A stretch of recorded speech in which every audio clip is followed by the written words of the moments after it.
Myself Dr. Veena Venkatesh from Ajanta Pharma Limited, working as General Manager Medical Services. On the behalf of Ajanta Pharma, I welcome all the delegates for this scientific session. Ajanta is one of the top pharmaceuticals in the cardiology segment and focused on bringing innovative formulations for the first time in India.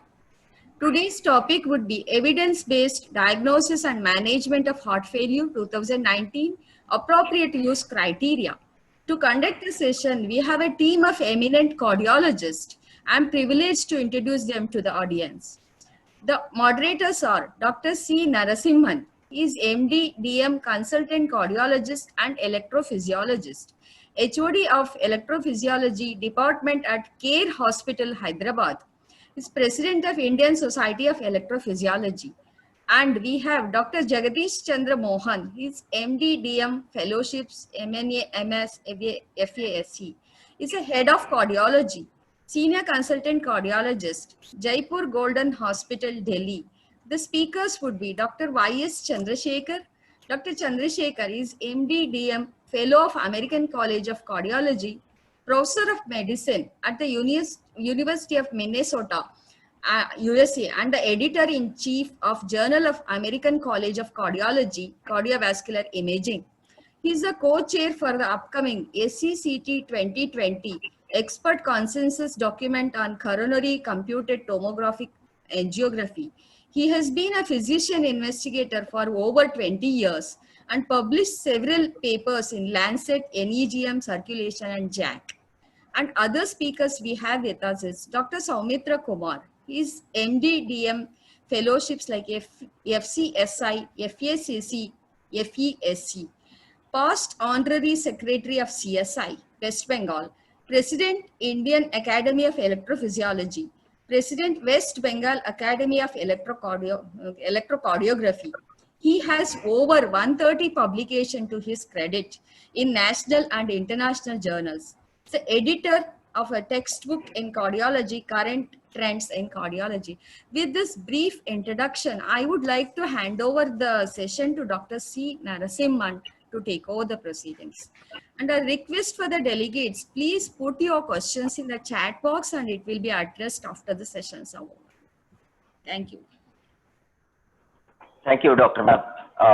Good evening, friends. It's indeed a great pleasure and honor to moderate this session. We have a very eminent person along with us, Dr. J.C. Mohan, who's a senior teacher from G.V. Pant and currently head of department of Jaipur Golden. Along with him, we'll be moderating this session. We have two eminent speakers, one national and one international speaker, to talk to us about this growing epidemic of heart failure. It's indeed my pleasant duty to introduce Dr. Soumitra Kumar, who is a good friend of mine and an erudite scholar and a senior cardiologist from Fortis, Calcutta. He is going to walk us through some of the recent trends in heart failure, and following which we'll have the talk by Dr. Chandrasekhar. May I request Dr. Soumitra to take over, please. Thank you very much. Dr. Veena, can I have my slides, please?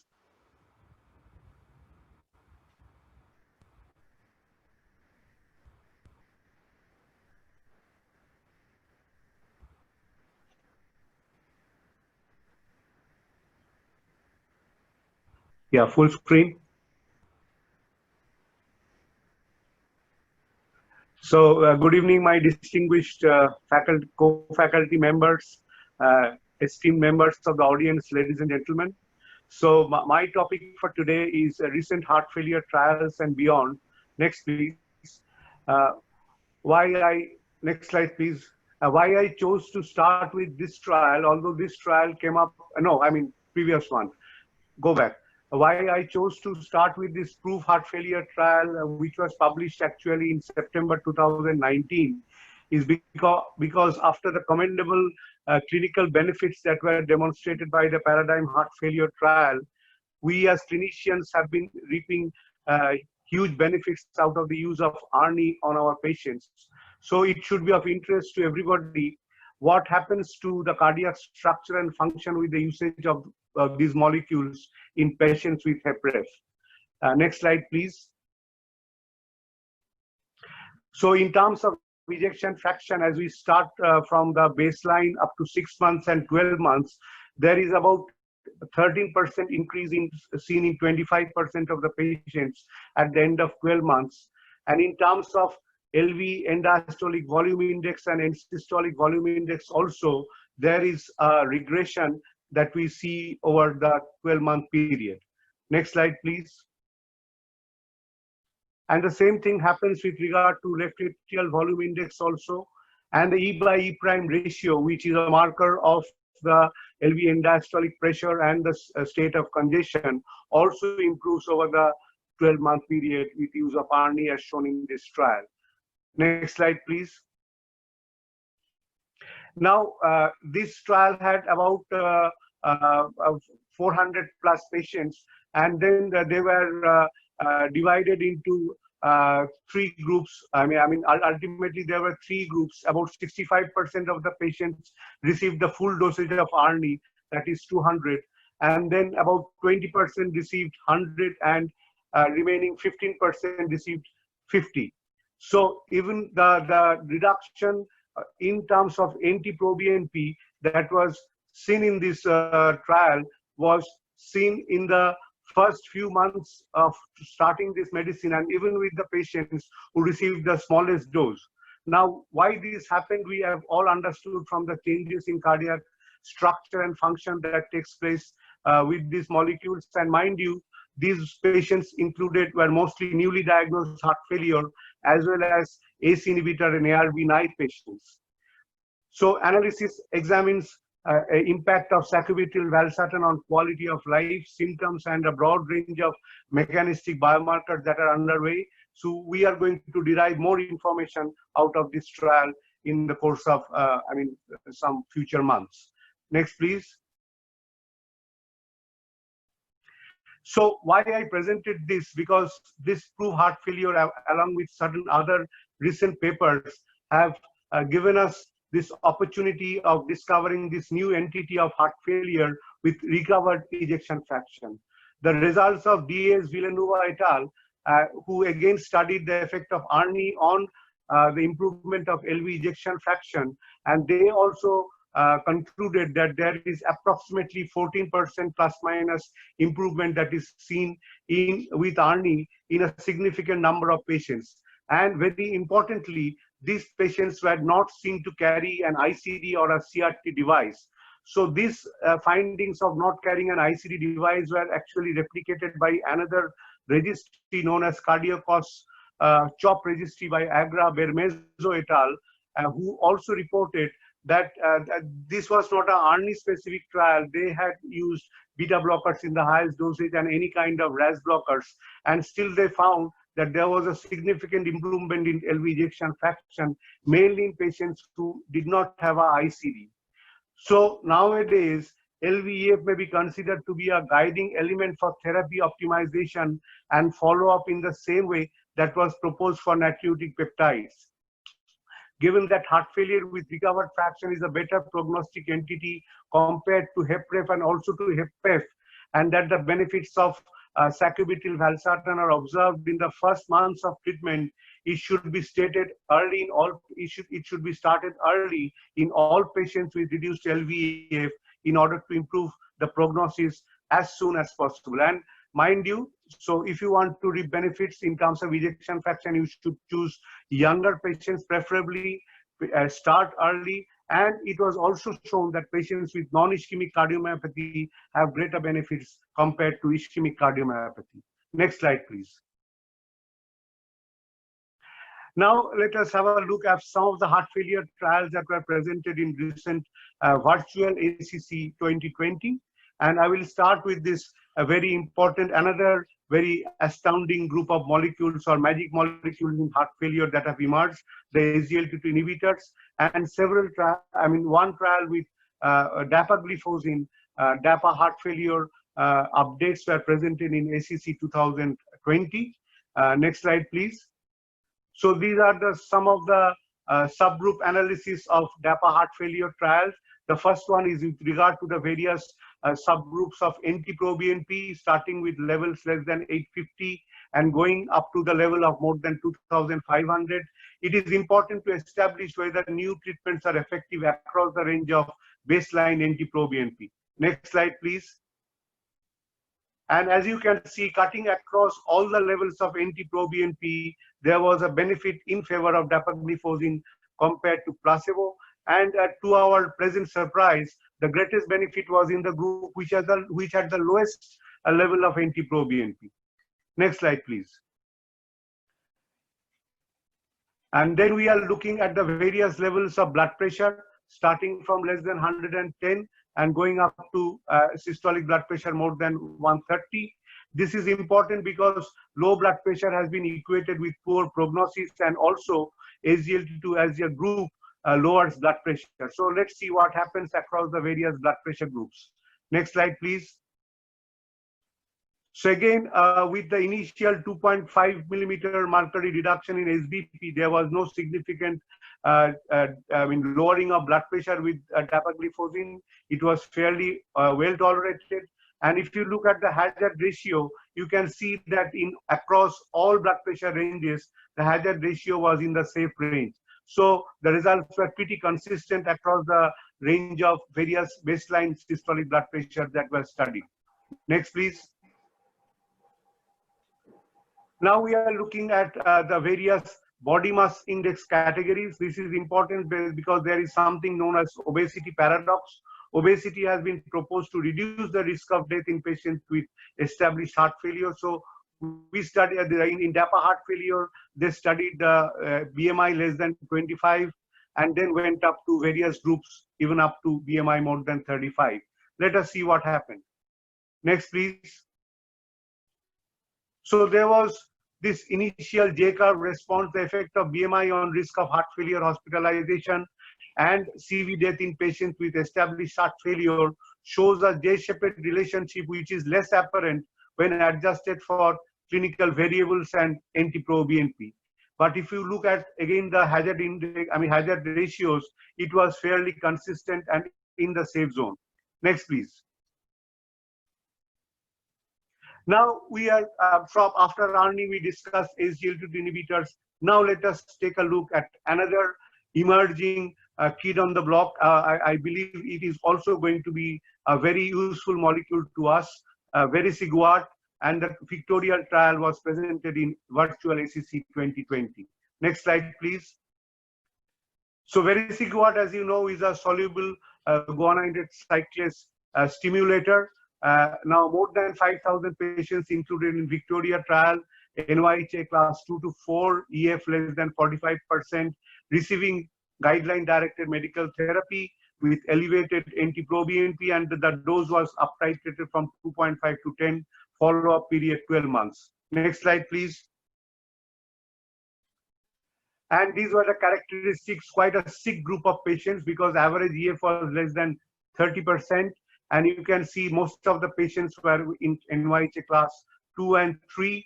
And very importantly, as many as 80% of the patients were recently destabilized, either requiring hospitalization or at least requiring IV diuretics. So as many as 80% of the patients needed something or the other in the 3 months preceding initiation of the drug. Next slide, please.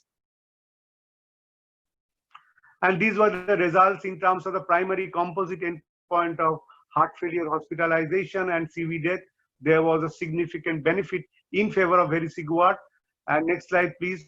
And much of this benefit was out of the heart failure hospitalization benefit, 27.4% reduction, clinically significant. There was a trend towards benefit in terms of CV death and all-cause death also, but not clinically significant, and adverse effects were comparable. Next slide, please. There were some higher incidence of symptomatic hypotension and anemia, but overall, there was clinical improvement in terms of heart failure hospitalization and CV death, and that was clinically significant with vericiguat. Next slide, please. So now we have 3 groups of molecules, ARNI, the SGLT2 inhibitors, namely dapagliflozin in DAPA heart failure, and now vericiguat in Victoria, showing reduction in heart failure hospitalization. But as you have seen, Victoria patients were more sick compared to the other two trials.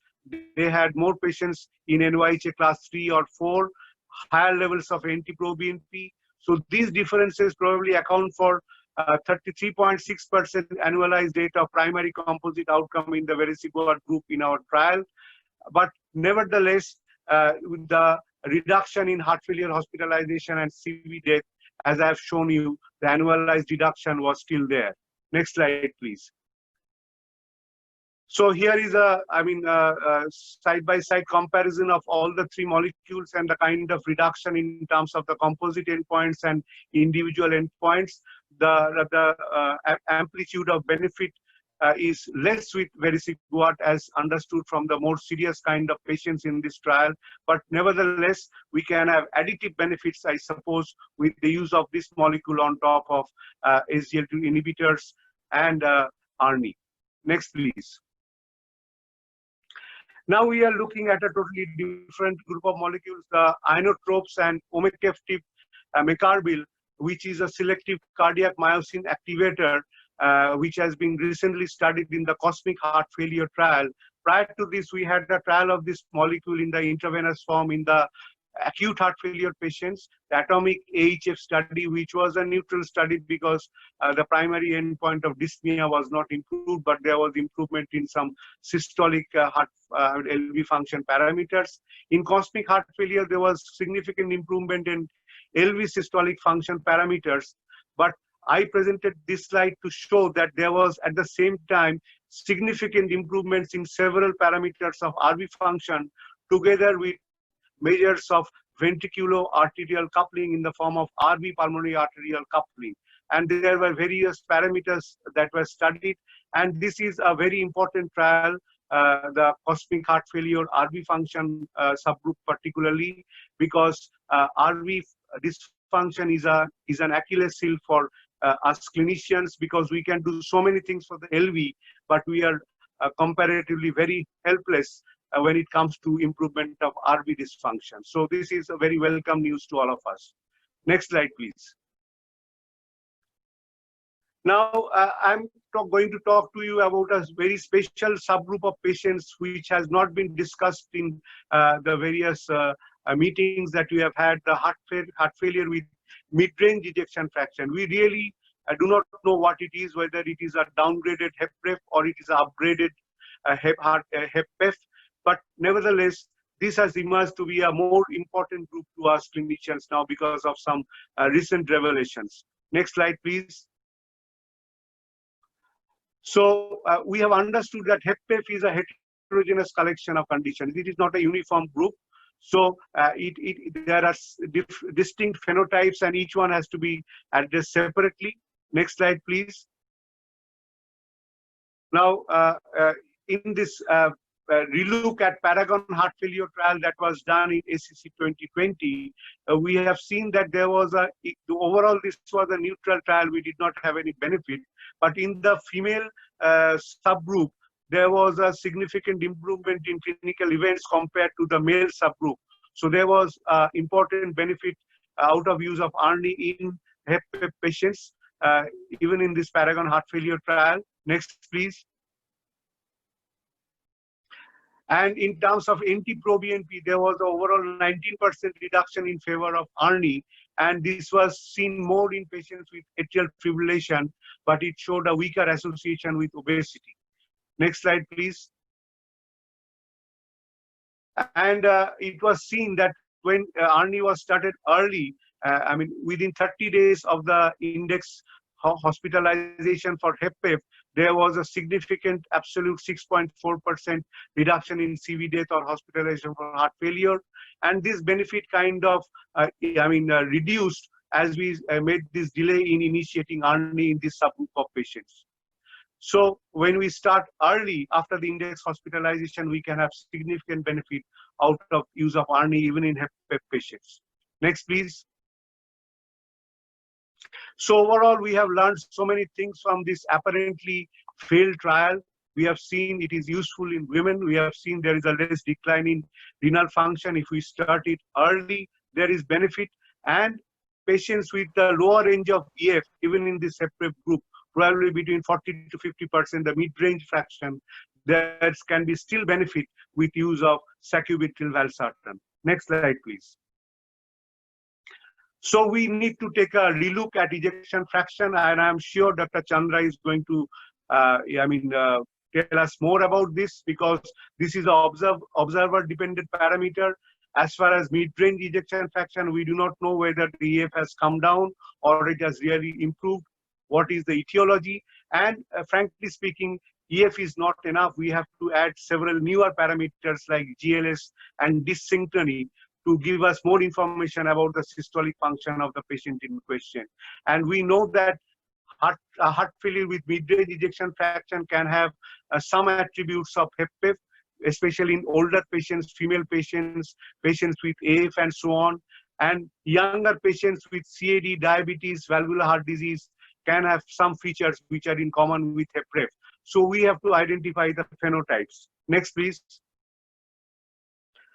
Now, why I presenting this, because we thought of SGLT2 effect as a class effect, but recently there is a trial, the top line results of which has been presented. The VERTIS trial with artugliflozin has given us some disappointing results. Apparently, we really do not know the full results, but this is important for us to understand that apart from SGLT2 inhibitors, all other hypoglycemic agents tend to increase sodium retention by the kidney. Next slide, please.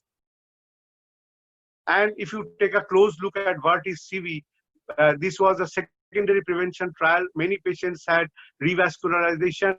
In this group of patients, as many as 60% of them, and 23% had pre-existing heart failure in comparison to the other trials. So the trial design was not exactly the same, and patients more than 40 years were included in VERTIS as compared to EMPA-REG, which included patients more than 18 years only, although the mean age was no different. Next slide, please.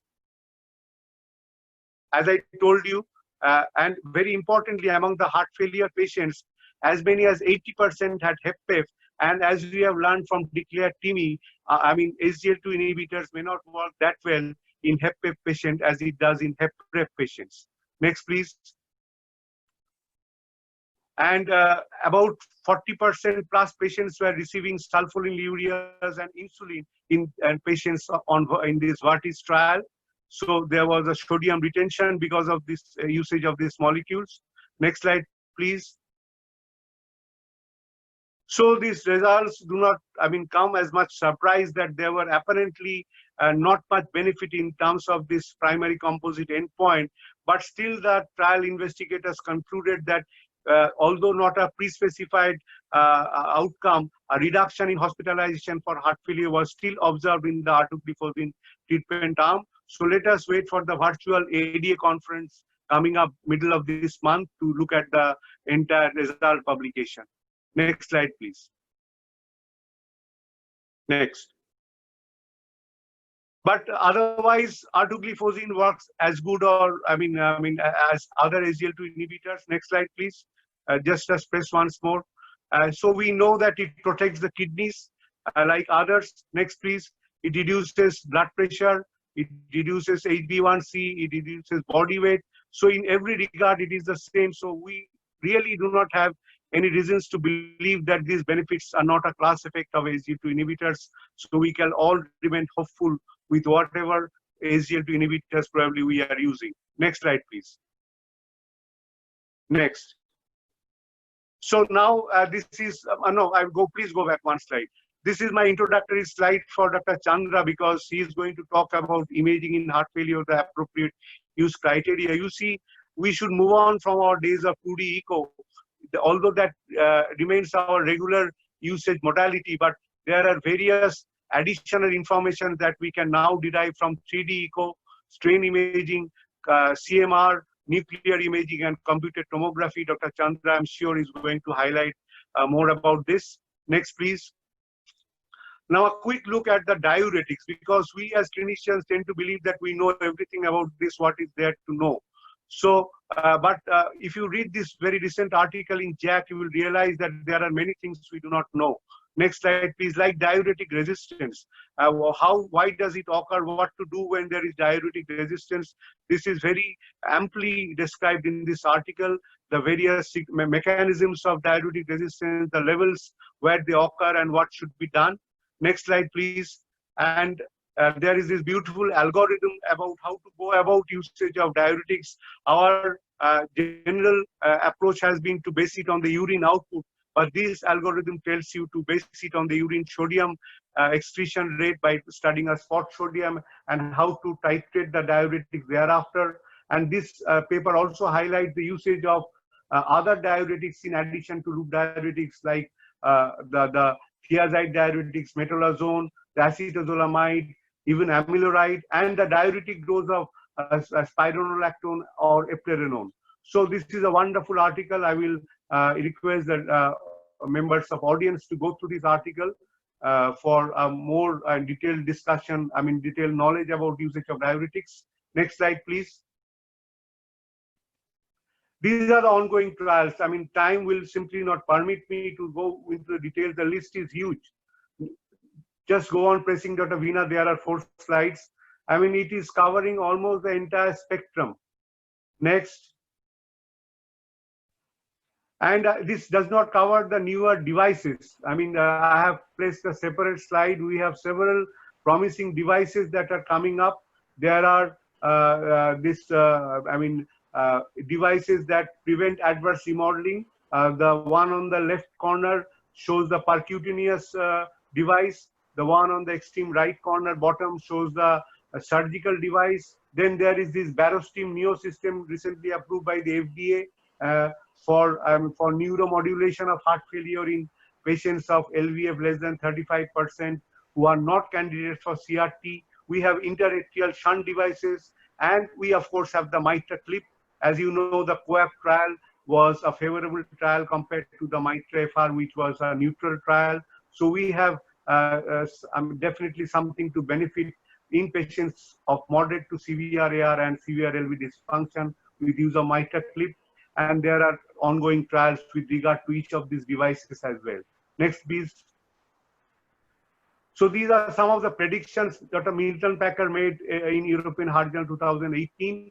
He said that there are distinct phenotypes of HFpEF, which we have all found out there indeed are.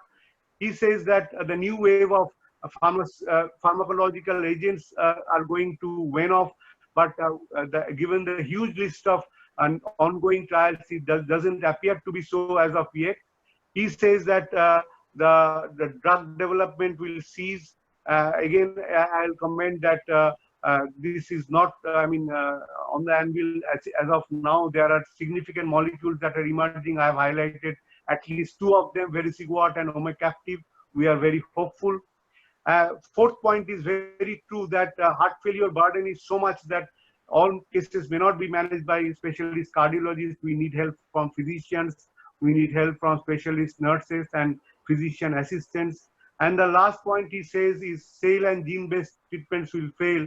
We probably do not know, but even if it does, he says that the circulatory support systems are going to advance so much that anyone with adequate final resources is unlikely to die of heart failure.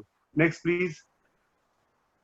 So this is the last slide. These are the segments of heart failure we are currently dealing: HFrEF, HFpEF, and the mid-range ejection fraction heart failure patients. And all the modalities of intervening with these patients are highlighted in the upper part, and the lower part shows our interventions with artificial intelligence, and all put together, we hope to serve our patients better in terms of both increasing their survival and the quality of life. Thank you very much for your patient hearing. Thank you very much, Dr. Soumitra. There is an overview of all the recent trials. May I request my co-chair, Dr. Mohan, to take over and introduce the next speaker. We'll have the comments addressed towards the end of the session. The queries will be addressed towards the end of the session. Dr. Mohan, please. Thank you, Dr. Narasimhan. Dr. Soumitra Kumar, that was an excellent preview of the entire things which have happened in the field of heart failure in 2020 and late 2019 and were presented in ACC. We will have, I think, a reasonably good amount of discussion on many of these aspects as we go forward. But at the moment, we would like to listen to Dr. Y.S. Chandrasekhar on his views on evaluation of heart failure. And Dr. Chandrasekhar, we are really proud of you. You carry the flag of Indian cardiology in United States, and you are our greatest ambassador there.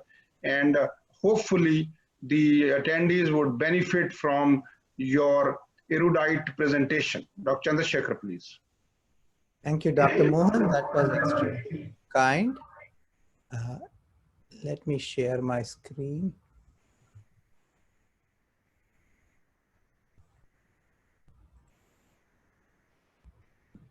Can you see it and the audio is coming okay? Yes, sir. Okay. That's fine, fine. Perfect. So the topic that was given to me is evidence-based diagnosis.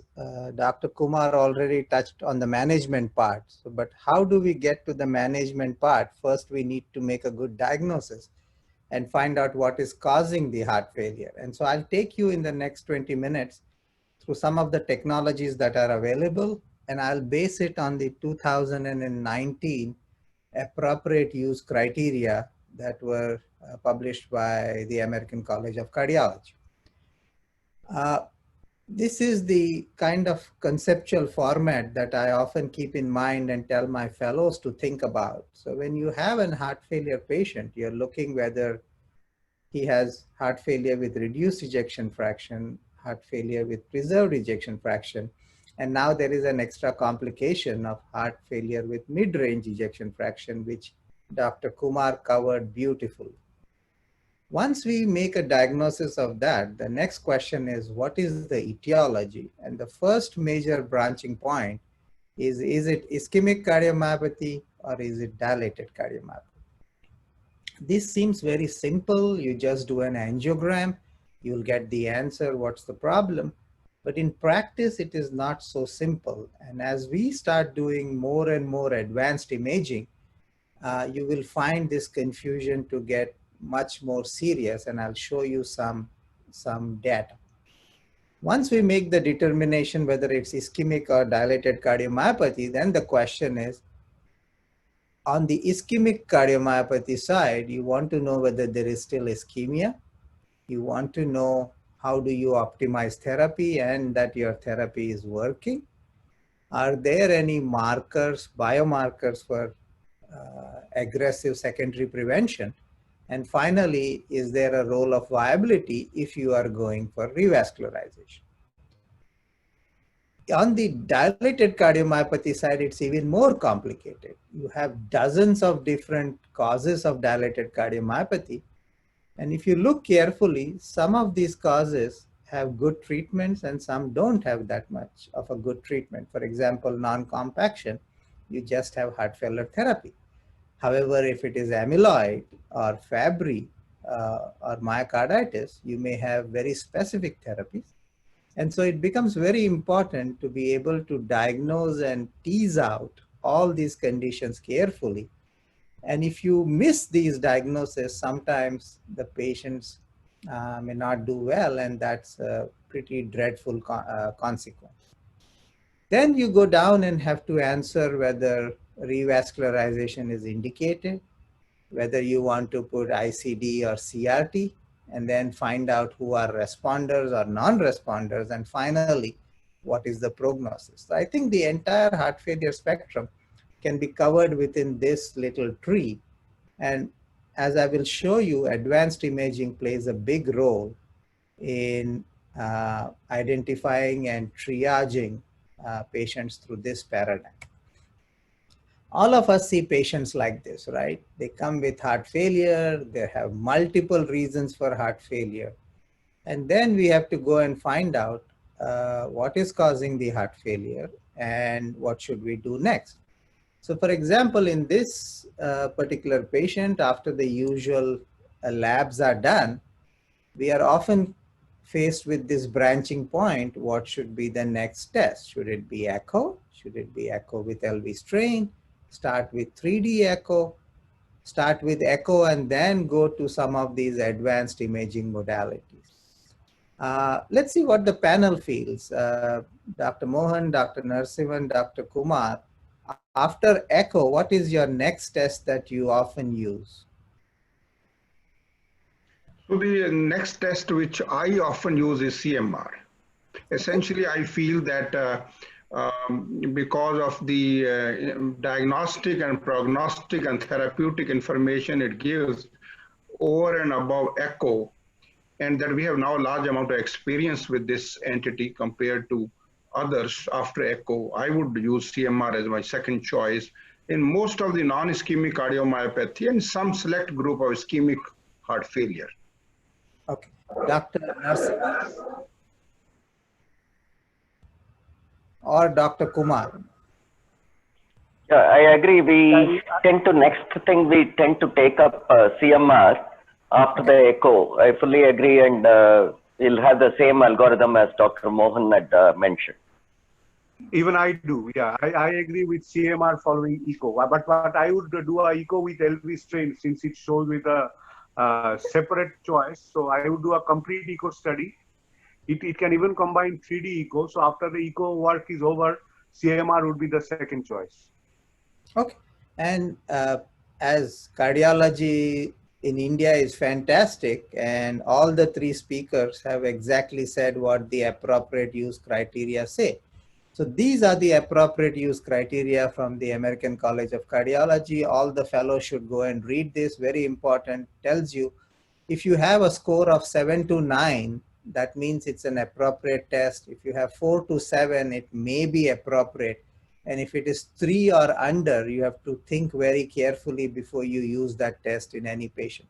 So this is a very good paradigm that the fellows should know. And it has two parts. There is initial evaluation of known or suspected heart failure, like our patient. And then there is a subsequent chart which tells you what do you do once this initial evaluation is done. And as you can see, we have a bunch of tests possible. You have transthoracic echo without 3D or contrast. You have stress echo, you have strain imaging, you have nuclear testing, and then finally CMR and angiography. And if you look at this, the first test still is echo, as all of us agree. But among the guidelines, they did not, for the initial diagnosis, find that CMR has any extra additional benefit than the other two. And the reason for this is at this stage, remember, we are just separating ischemic versus non-ischemic cardiomyopathy. Okay, so what can echo tell us? It gets a great rating of 9 in appropriateness criteria. What can it tell us? Dr. Kumar covered some of this. You can see what's called ventricular remodeling. That means how big is the ventricle and how is it contracting. Remodeling for the audience is an important factor because all the therapies that work in heart failure don't work because they improve heart failure. They improve because they change remodeling. And echo in the form of either the LV size or better yet LV volumes on 3D or 2D echo is a very good indicator of whether your drugs will show mortality benefit or whether they are working. So that is a very important point. The second thing Dr. Kumar touched was EF is what allows us to stratify everything. When do you start ACE inhibitors? When do you start giving somebody ICDs or CRTs? Everything is based on EF. And as I will show you subsequently, EF is a terrible marker for LV function, and the global longitudinal strain, which came up in the discussion, may be better. You obviously have information on LA function. There is a lot of data coming out about RV function now. It appears that if the RV also starts to fail in any patient with heart failure, that puts them into a very high risk category. Sometimes you can't see the ventricle very well on echo, and then you need to use contrast echo. And contrast echo can also be taken further a little bit to look at perfusion in the myocardium which also is helpful both for diagnosis and sometimes during stress testing. Unfortunately, this is not used widely, the perfusion imaging with a contrast echo, but we'll come to it in a little while later. Okay, so you can diagnose heart failure with preserved ejection fraction, reduced ejection fraction with echo, but can you often diagnose what is the cause of the heart failure? Sometimes you get lucky. On the top here, you can see what is clearly ventricular non-compaction, severely non-compacted ventricle. The blood flow is happening within the sinuses. This is a straightforward sure shot. You'll say non-ischemic cardiomyopathy, non-compaction. What happens in other times, echo is not very diagnostic. Here are two echoes of the same patient showing a very thin walled scarred septum and an inferior wall defect, where we would normally conclude that this is ischemic cardiomyopathy with LAD and RCA involvement, but sometimes we are wrong. And here is the angiogram of this patient, completely normal coronaries and non-ischemic cardiomyopathy which had regional wall motion abnormality.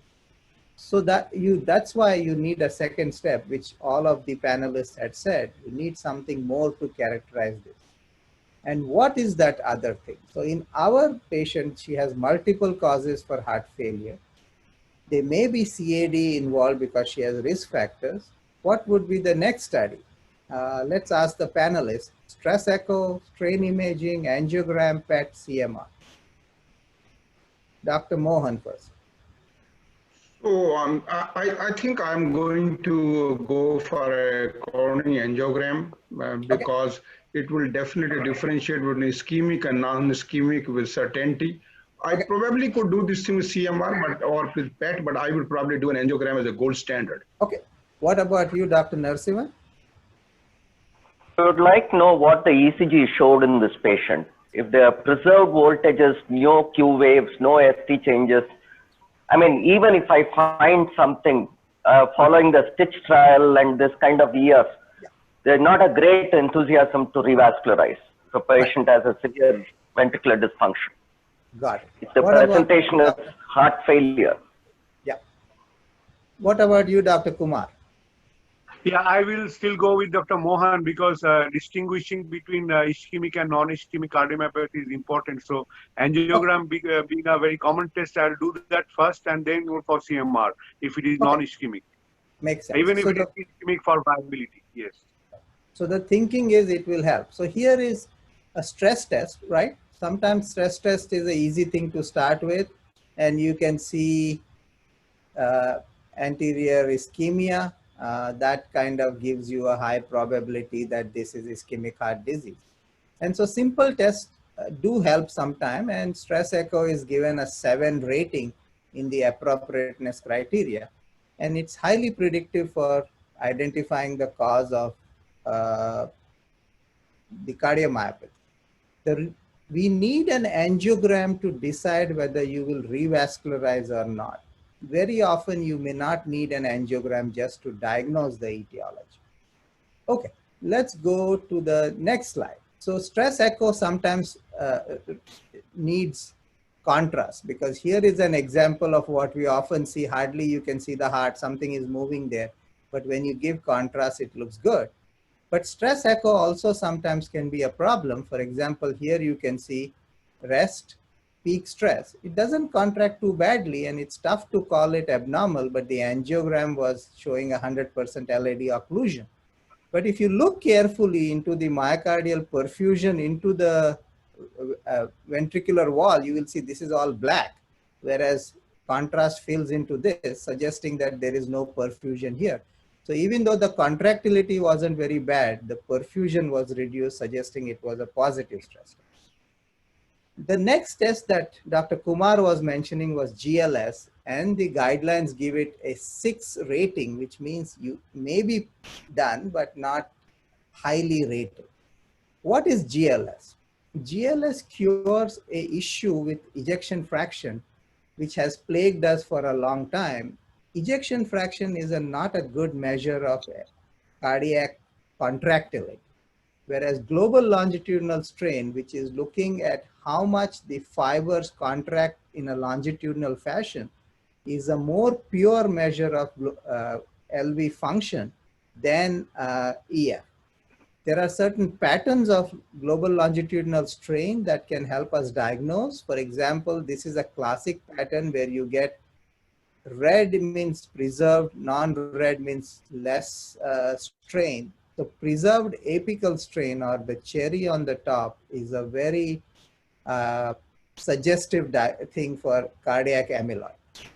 If you get reduced GLS in certain segments like the septum here, this is classic of hypertrophic cardiomyopathy, and in other forms of heart disease like aortic stenosis, you may find it reduced anywhere.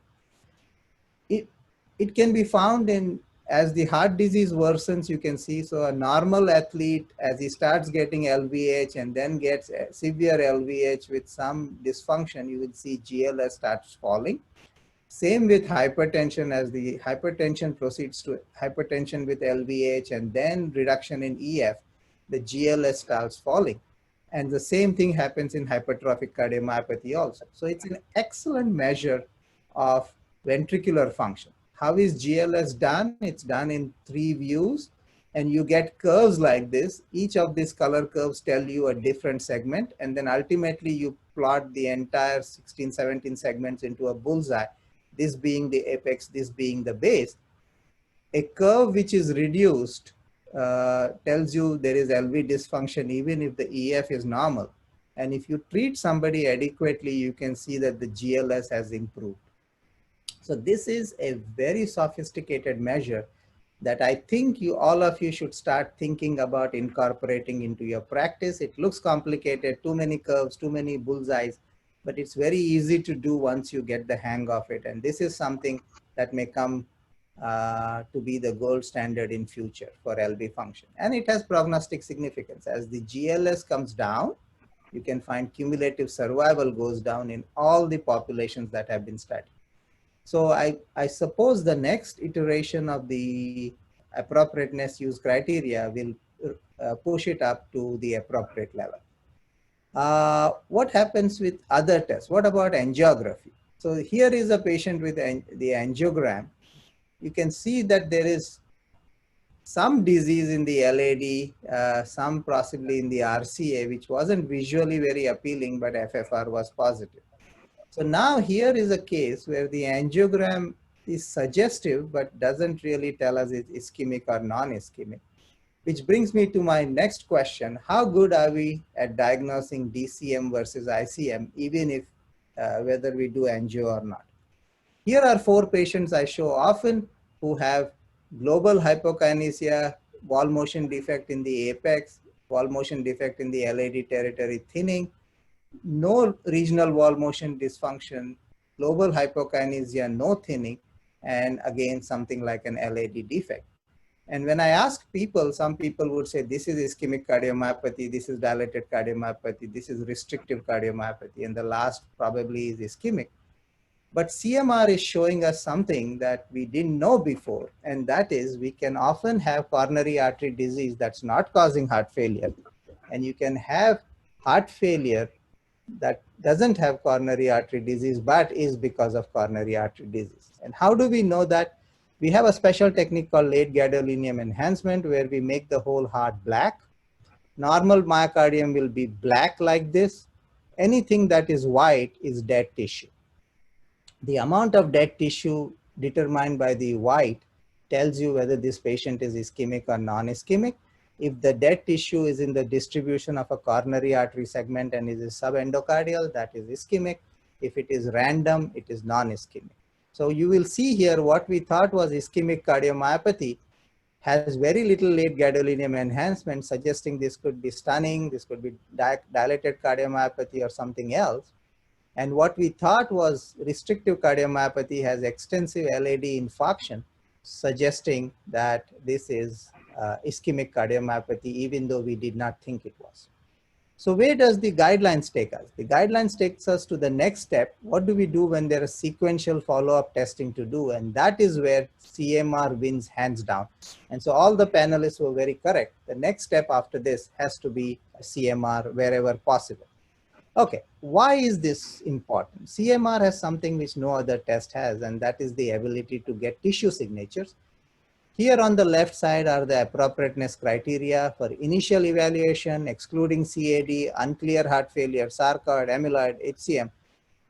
The appropriateness criteria give it very high marks. And why is that? You can see what beautiful morphology. It's rare to get this with echocardiography. Look at the thin walls, global hypokinesia, and believe me, this has no geometric limitations, so we get very accurate data. You can see scar, which tells you what is the reason, and you can get ischemic workup on the other side. Right, so stress CMR is a very accurate way of finding ischemia.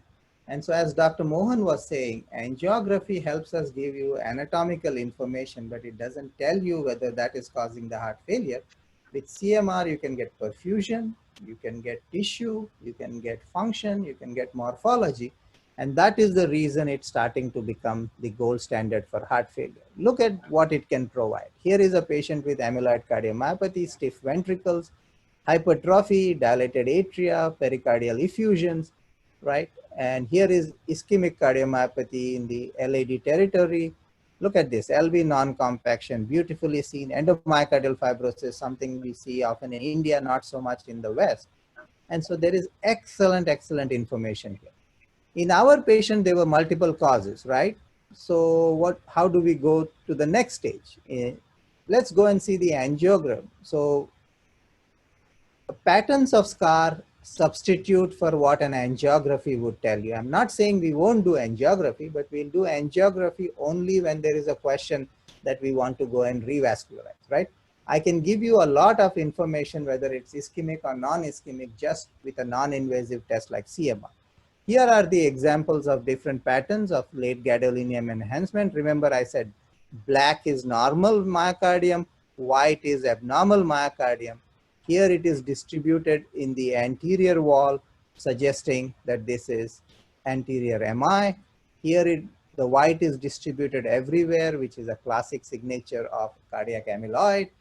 Here the white scar is distributed in the septum and it's not in the subendocardial region. This is often very suggestive of sarcoid, which Dr. Narasimhan deals with a lot. In dilated cardiomyopathy, you get this mid-wall fibrosis, which is non-specific but highly prognostic, and you can sometimes get myocarditis, which is an epicardial scar. So for fellows, you can refer to this first paper on this topic, which tells you what each kind of distribution means. CMR is very prognostic also, right? Here are two things, whether it is the LGE extent, that means the amount of the white stuff, or the LGE location, depending where it is located, has significant prognostic information. Any LGE portends worse prognosis, more LGE makes it even more worse. LGE location has value. Septal plus lateral wall seems to have a higher predictive value for sudden cardiac death than lateral wall alone. These are early data, but we'll get more and more information in the next 2 to 3 years. There is a specialized technique which can go even further compared to late gadolinium enhancement, that white scar I showed you. You can also find scar which cannot be seen, but the microscopic scar, through a technique called T1 mapping.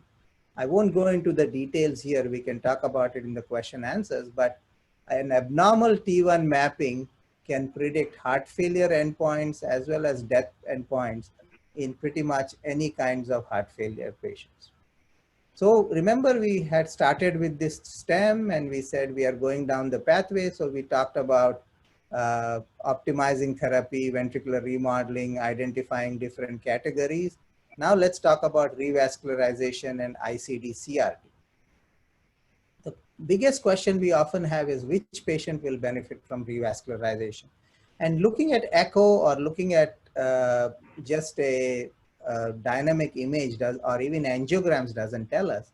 And the single most important thing that tells you whether a myocardium will recover or not recover after surgery is again late gadolinium enhancement. This is a very seminal paper nearly 2 decades ago, and again the fellows should read this if there are any in the audience. It tells you that the presence of this scar is prognostic. If you don't have this scar, you do okay. If you have scar, you have a poor prognosis. Not only the presence of scar, but the thickness of the scar. If this scar extends 50% of this wall, that means the black area is less than the white area, that territory won't recover. For example, this patient, whatever you do, no matter how good your surgeons are, these patients won't recover. Compared, same here, but this patient who has a very little rim of scar will recover after surgery and will improve LV function. So this is a very monumental discovery. And here is the patient that we showed before, thin walls, very little scar here. And the question is, will he improve? And CMR would tell you, if you operate, this guy will improve. Lots of people would say, it's already thin and dead. What's the point of doing it? Look at it, how thin it is. But here is what happened. This was one of our patients. And this was the pre-echo. This is the LA angiogram showing severe LAD obstruction. After revascularization, the EF improved. How about the other side of the coin? This patient, walls are thick, everything appears non-scarred, although there is global hypokinesia. And this patient also has an LAD occlusion, CTO. Would this patient improve? In the olden days, we would say, yeah, of course, the walls are nice, so it would improve. But now, with CMR, it shows a dense infarct. And in this patient, when we revascularize, nothing changed. So this is a good way of doing it. And here is another patient who improves after revascularization. The next question we have to ask is, will our patient benefit from CTP or CTD? That means whether if you put a defibrillator or a pacer. Here is one very recent study showing that the presence of this mid-wall fibrosis makes a big difference whether your ICDs are going to work or not in dilated cardiomyopathy. As you know from the Danish study, there is a lot of controversy whether dilated cardiomyopathies benefit from cardiac defibrillators. And so this study looks at the presence of scar, and if you have presence of scar, that identifies a high-risk patient who benefits from cardiac defibrillator. And here is an example. If you don't have mid-wall fibrosis, your defibrillators don't improve your risk of death. But if you do have mid-wall fibrosis, sudden cardiac death risks are high, and your defibrillator will improve in that. So how do we look at dilated cardiomyopathy or ischemic cardiomyopathy in 2020? We do cine imaging, we do scar imaging, both macroscopic and microscopic. This is the T1 mapping I told you. You get this kind of a map which tells you which areas are abnormal and which areas are normal. There often is a key here, and just look at the color, it will tell you immediately. Then we look at some edema imaging, and then for special techniques for iron or Fabry's. So what's the take-home message in this whole talk? Imaging is vital to diagnose and manage heart failures. The appropriateness criteria are very important for you to follow so that you give good care. Lots of people have thought about this. This is highly evidence-based. After your initial step of echo, possibly a stress test or an angiogram, you then should think about going to CMR, because it gives you a lot of explanations for unexplained heart failure, giving you etiology, function, ischemia, and tissue properties. In my practice, it is very useful for triaging a patient for ICD, and it's very good for prognostication. Also remember, it is expensive, it needs expertise. And so like any test that we do in cardiology, you have to be very judicious. There has to be a specific question that you're asking that needs an answer, and not do these tests randomly. Thank you very much, and I will be happy to take questions. Thank you, Dr. Chandrasekhar. That was a wonderful exposition of diagnosis and management of heart failure. Before we go to Q&A, I would tell you that the local expertise and resources make a lot of difference. Correct. And so in my city of Delhi, I have 80 cath labs and 5 cardiac MRI centers. And of these 5 cardiac MRI centers, to be honest, I don't trust any of them. 100%. Some I will trust 80%, some 60%, some 20%. That is our difficulty. And although Dr. Narasimhan, of course, has a great cardiac MRI setup, but those are few and far between, and we have got to accept it. As much as we have been trying cardiac MRI in a big way, trying to push harder, we have a serious lack of trained people who can actually do and interpret very good cardiac MR. So at the moment, I completely agree with you what you said. Why we end up doing angiogram more often or stress test more often or inappropriate revascularization more often in so-called heart failure is because we are not having the local expertise is lacking, local resources are lacking. Also, if I compare the cost between an angiogram and a CMR, the angiogram costs half the money of CMR in my city. Yeah. I don't know about others. So those were my comments, and I think it's an excellent presentation. I'll ask other moderators and Dr. Soumitra Kumar to comment on that, and then we get going with Q&A. Excellent presentation, Dr. Chandra, and I mean it's a pleasure and a privilege to listen to you. And I agree with Dr. Mohan that we would like to use CMR more often in our clinical practice, but clearly local resources and expertise are a big constraint. So I for one, I'm a particular, enthusiast about developing these non-imaging specialties, the CMR and the cardiac CT in this country. And I suppose you, as one of the international figures, can actually help us doing that in our country. We can have more people trained in these specialties so that our patients at the end of the day get treated better. Sure. I echo the same sentiments because I've just moved from the original institution to another new institution. I am now still handicapped with this variability in MRI reporting. And I strongly feel that cardiologists should get involved because there's huge variability in the MRI reporting. Yes, and sometimes it is funny actually. So I will give you two examples. One patient actually diagnosed an ARVD, was a simple case of ASD. Only last month's experience. One case, a classic case of light chain amyloidosis diagnosed as ARVD. You won't even believe the kind of diagnosis I get from the CMR guys. I mean, it bothers me a lot, and it actually makes me sad and angry at the same time. So I don't know what to do about that. I completely agree with Dr. Chandrasekhar. We are trying to get ourselves into this cardiac CMR, but the CMR business is an expensive thing. The establishment cost actually is 4 times the cost of establishing a cath lab, and getting trained person is still more difficult. And getting business so that those labs can survive and become viable is becoming more and more difficult. My younger son actually runs a center like that, cardiac MRI center, although he's a cardiologist. But he says, I don't want to waste my energy and money on cardiac MRI. I'll do the other MRIs and make money. Right. Good point. No, you're absolutely right. One of the crucial parts of this is having expertise. And this is true in the US also. Despite the fact that we do a lot of cardiac MRI, these are limited to major university centers or major diagnostic centers.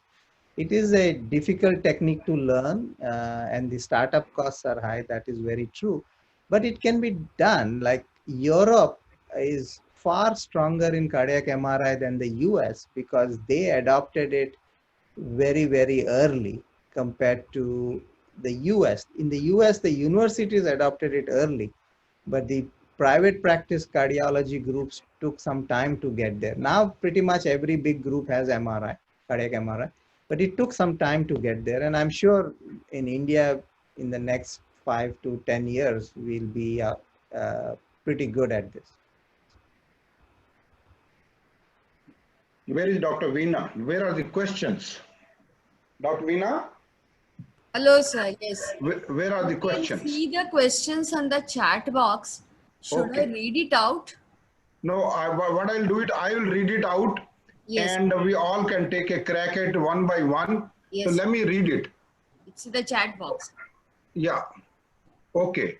So it says, is there a validated blood biomarker for HFpEF as we have NT-proBNP for HFrEF? Soumitra, for you. No, I mean, NT-proBNP is not earmarked for HFrEF. It applies to HFpEF as well. So you don't diagnose HFrEF on the basis of NT-proBNP. Good. So I mean, HFpEF and HFrEF, as Dr. Chandra says, is based totally on the assessment of the ejection fraction. But then you have to look at the various phenotypes of HFpEF to make a more precise diagnosis of what is the phenotype you are dealing with. And if you want to look at a real systolic function assessment of this patient, you have to do a GLS study, because if the GLS is impaired despite the apparently preserved DF, you can still try a lot of drugs. So for example, ARNI, that can give you some benefits. And for that matter, even SGLT2 inhibitors can be of benefit if you have this set of HFpEF patients. So Soumitra, the other question for you, both ARNI and SGLT2 inhibitor reduce blood pressure.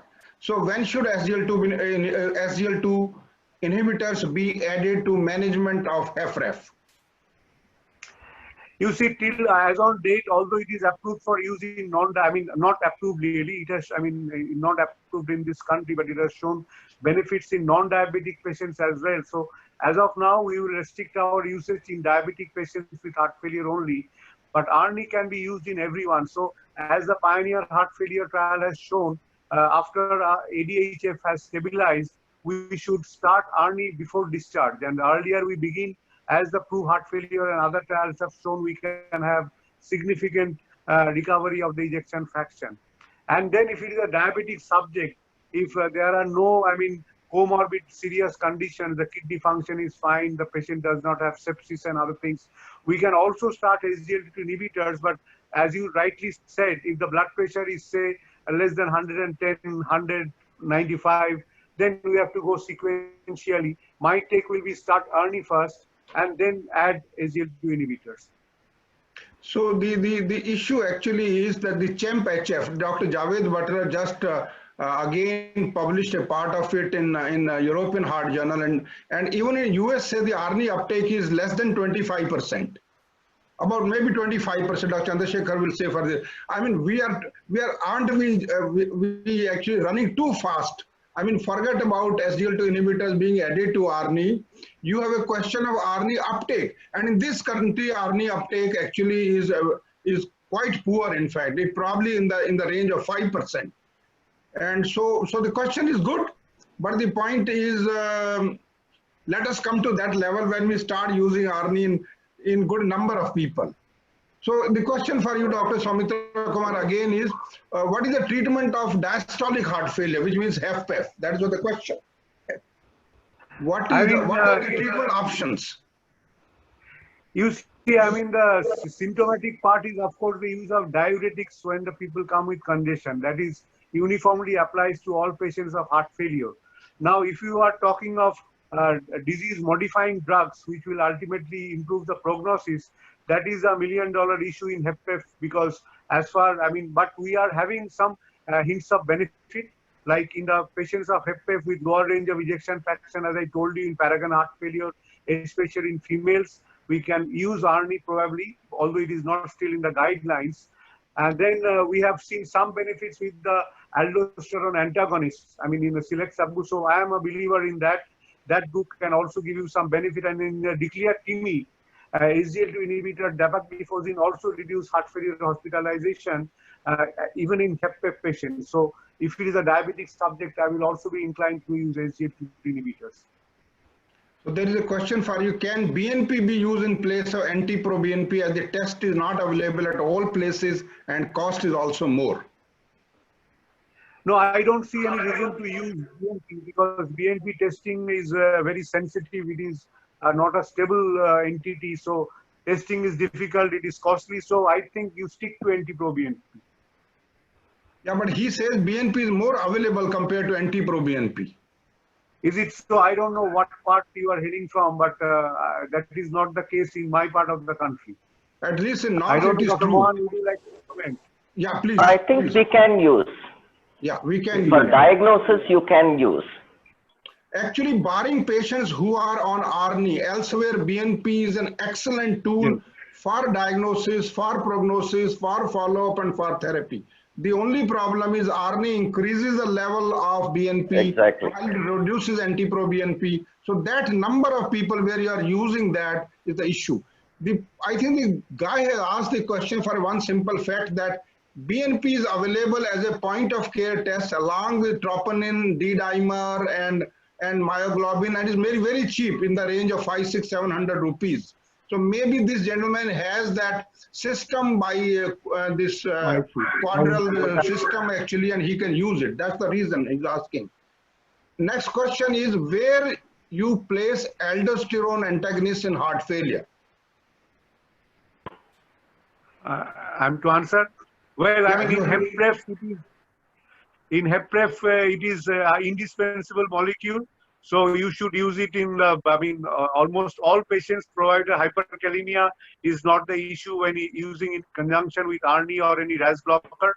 So for HepRef, it is a must. HepRef, in the TopCat trial and other trials, I mean, there was a mixed results, but as I said, I am still a believer that this is an excellent group of molecules and it should be used as often as possible, even in HepRef patients.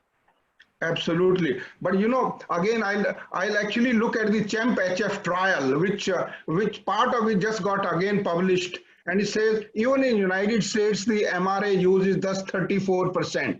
Even in end 2019, the use is 34%, and in our country, although we have data from some registries which have talked about more, but I think in our country also the use is closer to about 1/3 of the people. So MRA are great drugs, but being grossly underutilized in both HFrEF and HFpEF patients. Now the question, there is another question. I don't know the relevance, but anyhow, I read the question. What is the diuretic dose of chlorthalidone along with loop diuretics and Vimada? Means ARNI. No, I don't think chlorthalidone as a heart failure drug, but loop diuretics are. But then I mentioned about a significant role of thiazide diuretics. I meant metolazone mainly in conjunction with loop diuretics when loop diuretics alone are not enough. And then we are having a relook at several other things like acetazolamide trial is ongoing, amiloride, and the diuretic dose of aldosterone antagonists as well. So people are looking at that in patients who develop diuretic resistance. So there is a question actually which I will ask all the three people, starting with you. Somebody asked, define diuretic resistance. And I'm sorry. I mean, when you are using a diuretic in the recommended highest dosage or the best tolerated dosage, and you are not getting the desired results in terms of urine output and the urinary sodium excretion, that, in my opinion, would be labeled as diuretic resistance. Dr. Narasimhan. I don't know whether there are any specific numbers, but I think it's just the same. After giving a good dose of diuretics, if he is not making enough urine, it's diuretic resistance. I don't know the specific number. Dr. Chandrasekhar. Yeah, so that's right. The general recommendations is the state-of-the-art paper, Michael Felker's paper, which Soumitra showed, is a very good resource for this, and it has a section on diuretic resistance. We generally believe diuretic resistance when you max out one loop diuretic, and then often they are not responsive to the maximal doses, and then often to metolazone also. That is our working definition of diuretic resistance. Then we get into all complicated regimens. Okay, but you know, there are people who have actually tried to define in a more objective manner, giving a 40 milligram dose of IV furosemide and having this much output or less than this output or less than this natriuresis. I remember actually work from Europe talking about furosemide 40 milligram intravenous, next 4 hour urine output less than 400 ml, qualifies to be called diuretic resistance, or the sodium excretion less than 100 millimoles per liter, 100 millimoles total in 24 hours after one dose qualifies for diuretic. I completely agree with the clinical definitions are more relevant. Like you are saying, if you have given the loop diuretic, I think the median dose of something like 80 milligram of furosemide and plus metolazone, and still the patient doesn't have the kind of response you are looking for, it is good to call it a clinical diuretic resistance. The trouble with defining it based on urinary sodium excretion or urinary volume excretion is that patients they're on a spectrum. The longer the heart failure, the definition becomes different. So if you have a diuretic naive patient, 40 milligrams would work on them. A lot of my patients, we are on 120 BID all the time. So So here is another question which actually, Soumitra, you are getting too many, but I will again ask all the panelists. Heart failure in context with CKD, if the eGFR is below 30 mil, is there a difference in medical therapy between the four pillars, which means anti-RAS agents, beta blockers, MRA, and SGLT2 inhibitors? eGFR below 30. Okay, I mean, who will start? I mean, You Dr. start. Chandra, would you like to comment? No. You are the expert who covered this area. Go ahead. Okay, thank you. So CKD, eGFR less than 30 is a definitely difficult subgroup to manage. I mean, the loop diuretics will continue. Hopefully they will work, but in this group, often we have to resort in some patients for ultrafiltration if it is difficult to manage. But then coming to the frontline drugs, beta blockers should continue, and then we have to either reduce the dosage and modulate them so that bradycardia doesn't ensue. Then coming to RAS blockers, we'll continue to use them and keep a close look at the creatinine levels, and more importantly to the potassium levels. The potassium binders are on the way, the Petidomar and ZS9, we are eagerly awaiting their arrival. Combination of RAS blockers and MRAs. I mean, MRAs in fact are contraindicated when the creatinine is more than 2.5 in males and more than 2 mg/% in females. So it's not, I mean, appropriate that you combine MRA and RAS blockers together in this subset of patients. So I mean, that is the kind of modulation that you have to make, but this is a very difficult subgroup, I agree. So, Dr. Simon, yeah. Yeah, it's a complex question because if you have a low GFR and kidney size is normal, there's not much of protein, and you feel that low cardiac output and this has happened, then we can do everything to improve the cardiac output, including, for example, if there's an RV failure, ventricular interdependence becomes a major issue. The more you unload these patients, the better they will do. And as long as no hyperkalemia, I don't have hesitation in using even sacubitril valsartan to unload these patients, because with unloading of the ventricle and improvement in cardiac output, you will find actually the GFR improves and the creatinine actually comes down.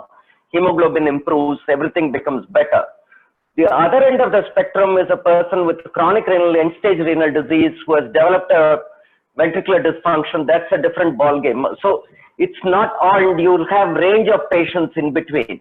I think it's a complex question. You need to individualize the treatment. But one important take is you need to unload them with vasodilators. If you're really worried about hyperkalemia, we use isolazine as an alternative. I think all of you are aware, Indian subcontinent, there is a lot of patients with African genome that's similar to our genome in, say, especially South India.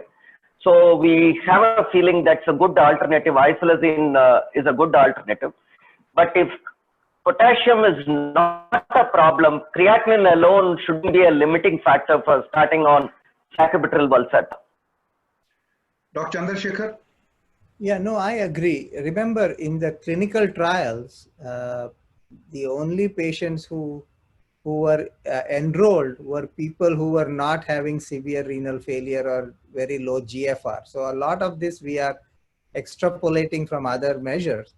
But I agree with my colleagues that you should push as many things as you can within a safe manner. As you go to the right end of the spectrum, MRAs and beyond, it becomes a little tricky.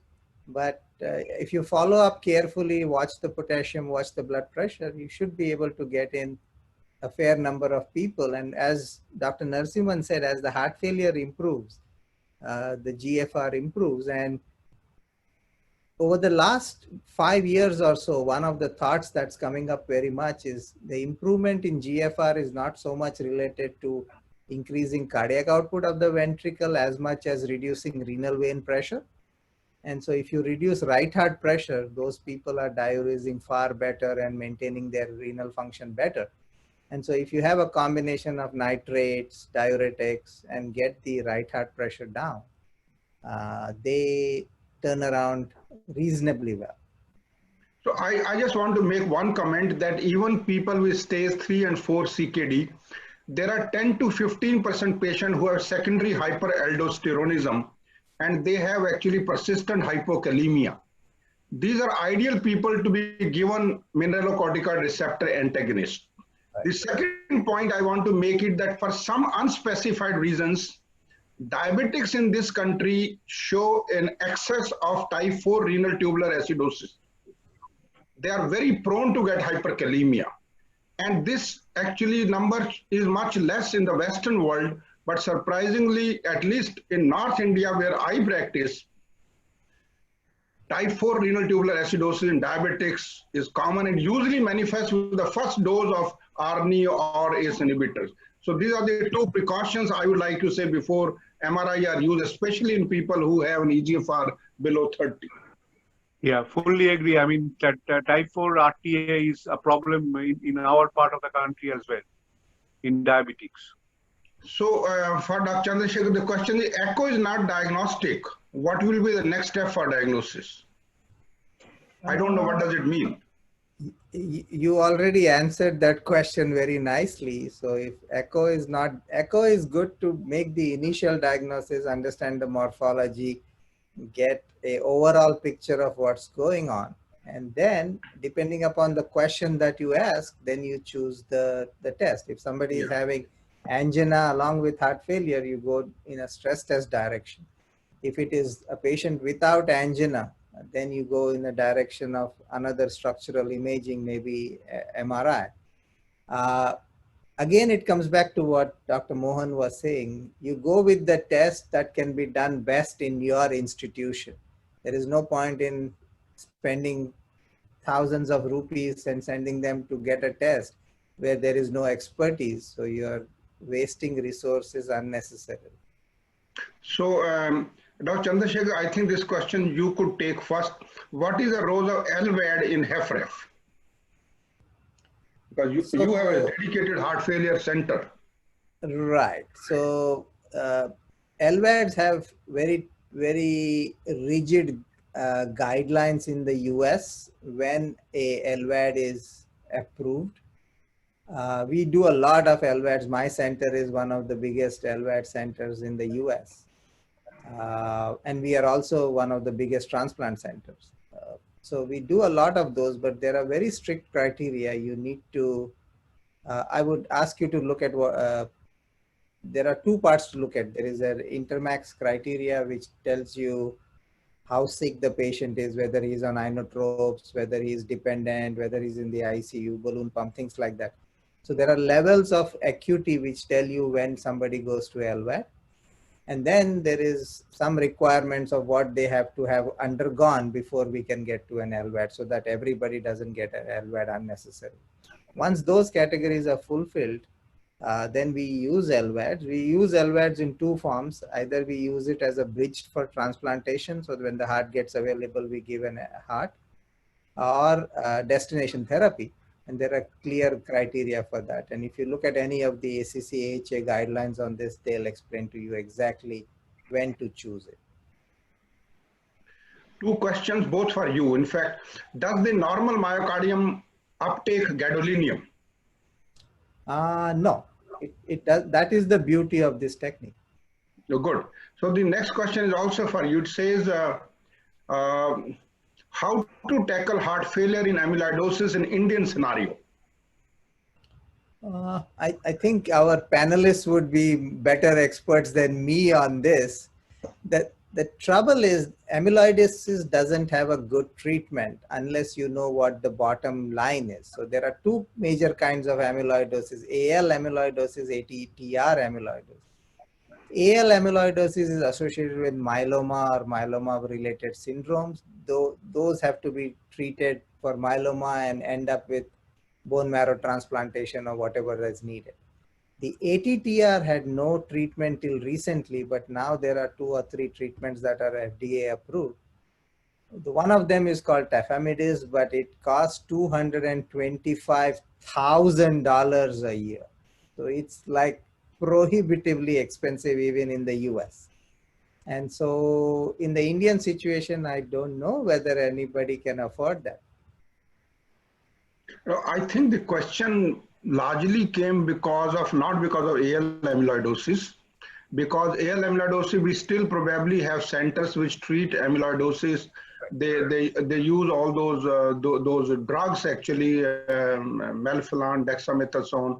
They're trying stem cell, bone marrow, and of course the newer drugs which some are gene silencing therapy. Whether I think the question to me it appears is because some studies from US have suggested that anything from 5 to 29% of HFpEF patients above the age of 65 may have ATTR. Right. And that is the question. That is, right. And so it would be true for India also, elderly HFpEF patients. Right. So that becomes a little bit of a complicated question. And this is something I've been struggling for a long time. As we get older, you find ATTR deposits in many people, right? Yeah. So the boundary where the amyloid is sufficiently large to cause HFpEF is still unclear, correct? So just if you screen and find, if you give a bone avid tracer and say, yeah, I picked up amyloid, as they are picking up 15% of TAVR patients, you pick up amyloid, right?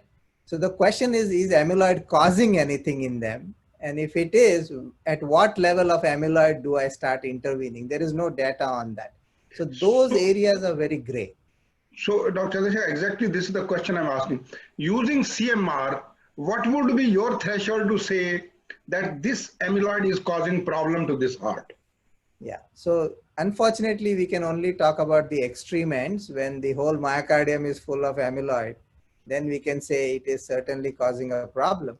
But a little bit of amyloid here and there may not be causing a problem. So that is the difficulty that we will be addressing in the next 5-10 years. When do you call amyloid deposition amyloidosis as a disease, right? With bone avid tracers, now our protocols are now screening with bone avid tracers and then a CMR. Screening is extremely sensitive and extremely specific. So you are going to pick up a little deposit here and there. The question is, when would you feel comfortable subjecting somebody to this very expensive therapy? And right now we just follow the New England Journal of Medicine paper criteria for tafamidis. You have to have severe heart failure, you have to have classically diagnosed amyloidosis, and often a biopsy is needed. And that is the group where it should be concentrated on to start with. Lots of HFpEF will have amyloid. Okay, so what you are saying is, what you're saying is purely because the pyrophosphate scan is positive is not an indication to think of importing tafamidis. Correct. I think the biopsy would be still a gold standard. Okay, so there are. So Dr. Mohan, I think we can have a last question. I think we are coming to the end of this. Let us wrap it up in next 2 minutes. Yes, sir. So appropriate diagnostic criteria for DCMP, I think we have gone through. Management choice of HFpEF, we have gone through. The what is mid-range ejection fraction, I think we have defined. Post-coronary CHF, I think we have discussed that a lot. Okay, we will SGLT inhibitor diabetic versus non-diabetic heart failure, we discussed a lot. I think we'll take this last question and end it. Indications for inotropes in heart failure. Okay. And each of us can give a comment, and that's the last question. Absolutely the last question. Okay. Do you mean inotrope means the